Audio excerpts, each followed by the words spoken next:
The crow and hemlock represent joy. The dust of snow that the crow shakes off, hemlock tree stand for dry, cold, gloomy winter. देख रहे हैं ना answer आप लोग? Write down कर लीजिए. Have there been times when you felt depressed or hopeless? क्या ऐसा कोई समय आपके जीवन में रहा है जब आप काफ़ी डिप्रेशन में हो या फिर होपलेस हो, आशाहीन हो?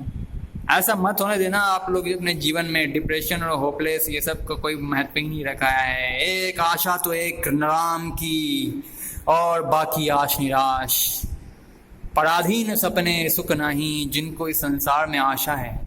जो लोग इस संसार से आस्था रखते हैं, अपने आप पर से, अपने राम पर से आशा को छोड़ करके जो पराई चीज़ों की वस्तु पर आशा रखते हैं, उनको डिप्रेशन का शिकार होना ही पड़ेगा. बिल्कुल अनिवार्य, नितांत सत्य है. क्योंकि आपकी आशा बाहर है, आपकी आशा जगत में है.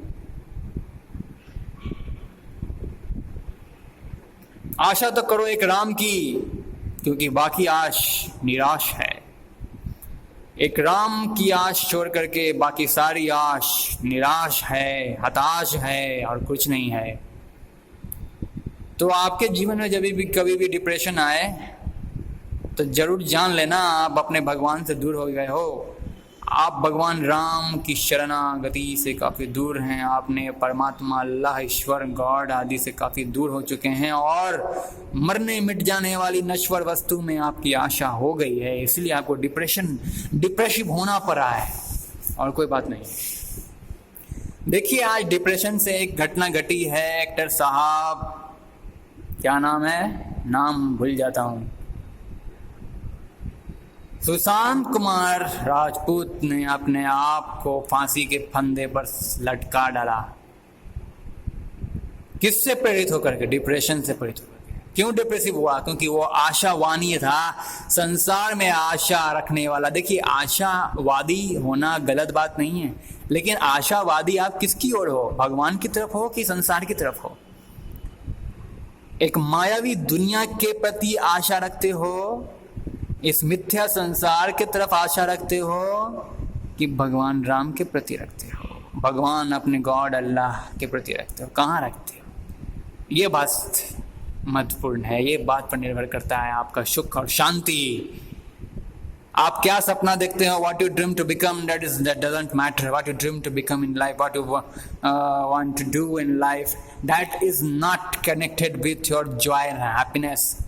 Your joy and happiness depend upon your internal happiness, your technique of getting inside, your technique of getting inside, your technique of getting to your immortal soul.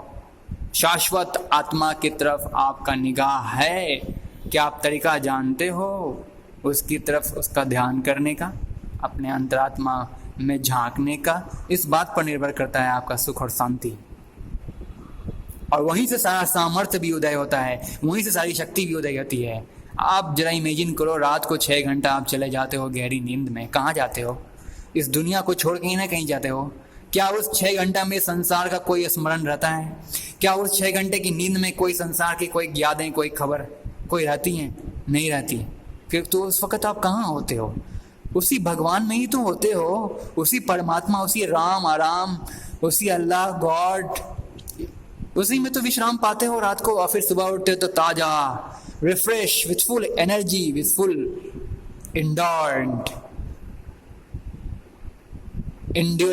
With full endurance, strength, energy, with full motivation के साथ आप उठते हो सुबह, सारी ऊर्जा शक्ति के साथ. और फिर से दिन भर खटते हो बैल की तरह, फिर रात में सो जाते हो. तो शक्ति आप लाते कहाँ से हैं? वो 6 घंटा जो रात को सोते हैं, वहीं से तो शक्ति ला रहे हैं. तो वो 6 घंटा आप मेडिटेशन में जाते हो, अपने अचेतन, एक होता है सचेतन मन, दूसरा होता है अचेतन मन. तो आपका सचेतन मन और अचेतन मन दोनों के दोनों अंतरंग आत्मा में विश्राम कर जाता है. सब कुछ समेट करके वहाँ शांत हो जाता है. आखिर तो आत्मा में ही शांत हो रहे हो. तो ये बात अगर प्राणी तुमको अगर मालूम चल जाए तो जीते जी, यानी कि जगत जागृत अवस्था में, निद्रा अवस्था में नहीं, जागृत अवस्था में भी दुनिया में हंसते खेलते खाते पीते जगत का सारा काम करते हुए भी अगर आपको ये मालूम चल जाए कि मैं अभी भी उसी भगवान में खा रहा हूँ, उसी भगवान में पी रहा हूँ, उसी राम में पी रहा हूँ, उसी ईश्वर में मैं खा रहा हूँ पी रहा हूँ, जो भी कर रहा हूँ मैं उस भगवान की सहायता से, उनकी प्रेरणा से, उनकी मदद से ही कर रहा हूँ। और मेरा एकमात्र सपना, एकमात्र लक्ष्य और मेरा एकमात्र घर, मेरा एकमात्र आराम का स्थान वो परमात्मा, वो ईश्वर, वो गॉड, वो अल्लाह ही है और कुछ नहीं है। अगर ऐसा मान करके, ऐसा जान करके, ऐसा सोच करके, ऐसा विचार करके सारा अपना आप जीवन निर्वाह करते हैं, काम काज करते हैं, तो डिप्रेशन का तो कोई सवाल नहीं है जीवन पर्यंत। बताइए, ये आध्यात्मिक ज्ञान की कमी है आजकल के विद्यार्थियों को। आजकल के एजुकेशन सिस्टम में ये सारी बात सिखाई नहीं जाती है। अरे भैया, इसमें बहुत गहराई है, मैं क्या फ़ोन पर आपको वीडियो क्लास में कितना मैं बता पाऊँगा। गुरुकुल शिक्षा पद्धति होती थी हमारे भारत में पहले, उस गुरुकुल शिक्षा पद्धति को हटा दिया गया, अब स्कूली शिक्षा आ गई है।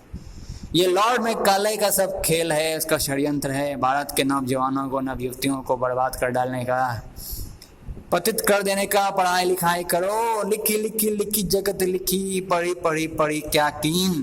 तुलसीदास जी कहते हैं, तुलसी हरि रघुवीर को न बजा तो व्यथा जन्मदिन।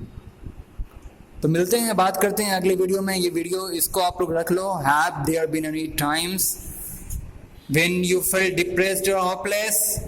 Have you experienced a similar moment that change your mood that day? इसका आंसर भी आप लोग है, लेकिन मैं चाहूँगा कि इसका आंसर आप लोग अपने वर्ड्स में अपना सोच, अपने जीवन को जरा सा थोड़ा झांकिए, भूतकाल के अपने अनुभवों को थोड़ा सा झांकिए और फिर लिखिए। ठीक है, ये तो अपना ये ऑथर, ये जो बुक में जो आंसर लिखने वाला जो कोई भी है, it was 15 fog and chilly, वो अपने बारे में लिख रहा है। हाँ ठीक है, आप भी कुछ अपने बारे में लिखिएगा, कोई जरूरी नहीं है कि ये है। ठीक है, चलिए मिलते हैं अगले हम लोग क्लास में। अगले हमारे इसके बाद भी एक पोएम का ही है, चैप्टर है, it's poetry part again after this one, that is called chapter 3, that name is fire and ice. Fire and ice कल के पढ़ेंगे हम लोग क्लास में, तब तक के लिए stay tune and very lovely Hariom to all of you. जय श्री राम, हे राम राम।